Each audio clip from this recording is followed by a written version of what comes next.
Hey everyone, this is Devahntau Colonel, and in this clip, basically it's going to be a business owner who started a business at probably the worst time that he could have started his business, but as you'll see in this clip, we'll explain how things were maybe not as bad as they seem. So check it out, and then afterwards I'll talk about it for a little bit.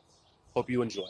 So when you decided to open this, was there like a aha moment, or was it how did that happen? Well, I worked at Brandon Comics, which was the comic book store previously to my store being open. Okay. That's the comic book store that I shopped at for years. That's where I got my comic book roots. Oh. And I worked there for about a year after high school. And the owner, he was getting older. He wanted to retire, close up shop. And there was another comic book store in town that I didn't want to shop at.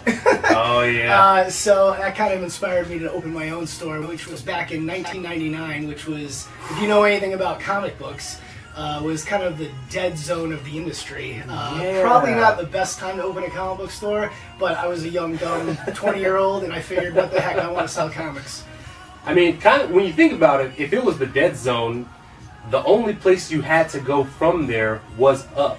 That's one way of looking at it. That's the positive spin. So maybe it was the correct time to open a comic book store. And also, really interesting about that is you opened in 1999. In 2000, that was the first X-Men that came out. Yep. So that must have helped immensely. Oh yeah, and then Spider-Man after that, and then 2002, right? I believe 2002 was the first Spider-Man movie, and then obviously in 2007, Marvel started the cinematic universe, and then it was just all gravy after that. I mean, comic books are back in a big way in the view of pop culture. For sure, for sure.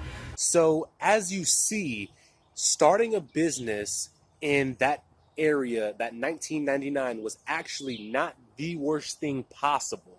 In fact, because of how things shaped up, he actually managed to start to see a come up in 2000 and 2002, and he didn't have any idea that those things were coming out at that time.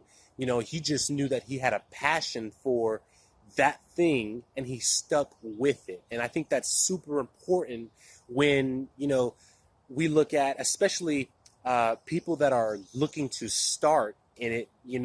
There's always this thing of, oh, when's the right time? How much money do I need to have? What if I don't have the skills? And, with him, 20 years old, started the business, and he just wrote it out, okay? He just wrote it out, and he made it work. He's still here 18 years later. If you're interested in seeing how the heck he survived the dark age of it, going into the business, not knowing that he was going to have the help of an entire cinematic universe in the future. If you would like to see that and sort of his mindset and his hustle that he had, I'm going to be having another excerpt that's going to talk about that period in his life. Or if you want to, you can go and follow the link below that will contain the entire video. It's about 34 minutes long. That goes through the entire process of how Scott started and navigated through his business to survive 18 years later, not only surviving, but thriving in his business. Until next time, you guys, I hope you enjoy the content, and I'll see you in the next one.